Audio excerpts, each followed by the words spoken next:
Good morning, Shindo here. Well, if you've been waiting for World War III, wait no longer, because now it started. Not a conventional war, a cyber war has started. This is from NBC News. I will put a link in the description box. Title of this article is Payback, ? Russia gets hacked, revealing Putin aides' secrets. If you think that Putin's going to respond to this by going out and playing a round of golf like our president does, think again. Putin, by his own admission, is a thug. He's a fighter, and we've got a president who is not a fighter, who's playing with fire here. Folks, we're the ones who are going to get burned. Here we go with the arrogant opening line of this. Karma. It turns out it's a borscht.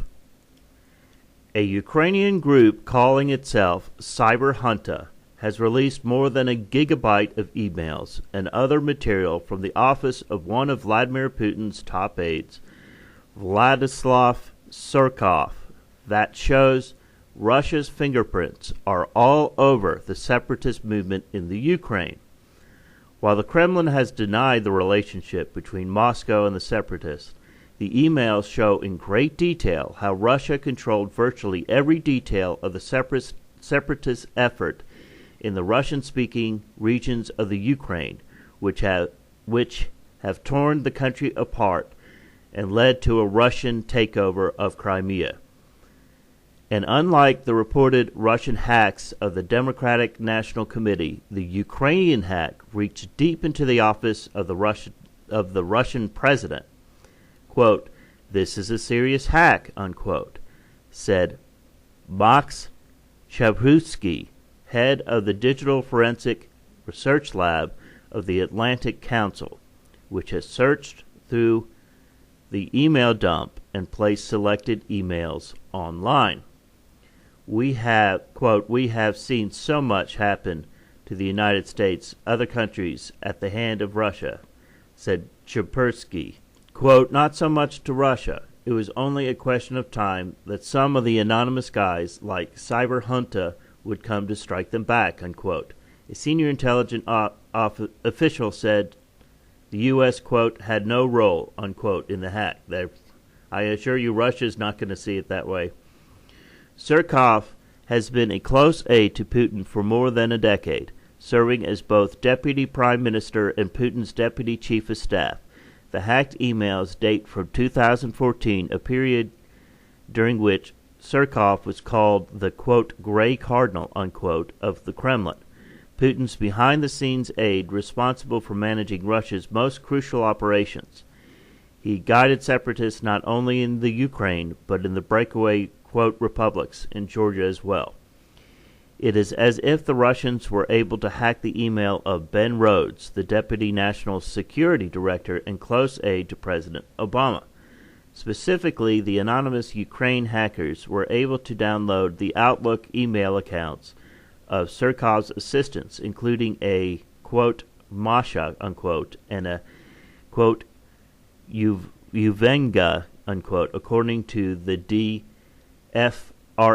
Surkov himself apparently doesn't use emails. The file includes, quote, the inbox, outbox, drafts, deleted email, spam, etc., said Kaspersky, noting 2,337 messages in total were dumped.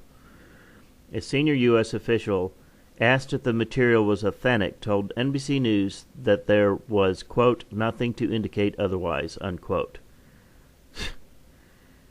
Hidden in the 1 gigabyte file are a variety of materials that provide evidence of Russia's involvement in the highest level in the war in eastern Ukraine, which has taken the lives of 10,000 people, including the 298 passenger and crew of a Malaysian Flight 17 shot down by separatist missile in July 2014 over Ukraine. There is a list of casualties in the Donbas region of Ukraine sent from a high-ranking separatist official and a list of candidates for office in a sham election. One email notes that the individuals with asterisks next to their name were, quote, checked by us, unquote, and are, quote, especially recommended, unquote. Days later, the same names were announced as having been, quote, elected.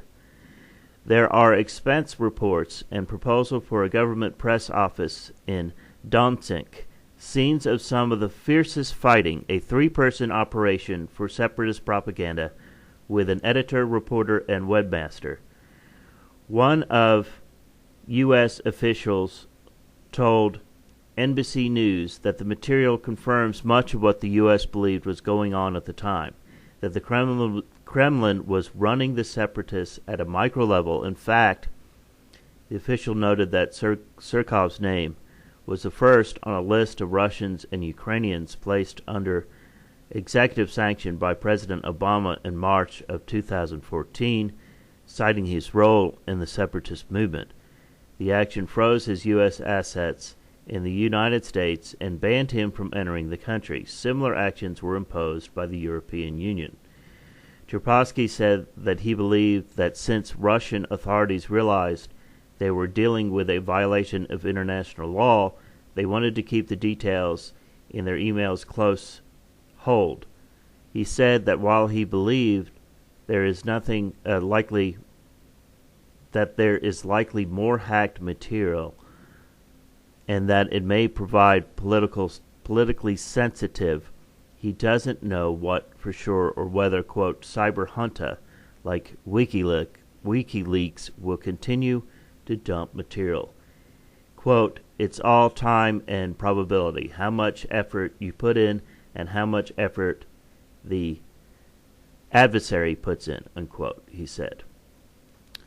So now Russia's been hacked, tit for tat, as far as the State Department is concerned, despite the fact that they haven't proved conclusively that Russia ever hacked Clinton's emails. So it's a number of things that are indicators of war that aren't necessarily troops on the ground, people fighting each other. For example, historically, do you know why the Japanese bombed Pearl Harbor? They bombed Pearl Harbor because the United States refused to trade with Japan anymore and refused to sell them what they crucially needed for the war, which was steel. FDR knew what he was doing when he did that. He knew that he was pushing Japan into a corner that they either surrender and stop the war or they attack the United States. And obviously they attacked the United States. Other countries are not like the United States. This is going to be seen as an act of war. I saw a video yesterday with Wolf Blitzer from CNN. Now he must have done this a couple months ago. But Wolf Blitzer from CNN stating that Putin has stated that if you vote for Clinton, it's war. You vote for Trump, it's peace. You vote for Clinton, it's war. Unlike our government, and unlike our feckless president, Putin is not making idle threats. Again, as I have stated time and time again in other videos, I see Trump as being lauded as a great peacemaker, someone who the entire country, the entire world will one day say, wow, I mean, who can fight against this man? He wins this election, it's going to be seen as a miracle, as God's providence. These are dangerous times in which we live, folks. Very dangerous times. If you like what I do, click subscribe, click like, comment on my videos like an adult, folks, like an adult. We are adults here. I am. And share my videos. This is Shindo. Have a good Friday.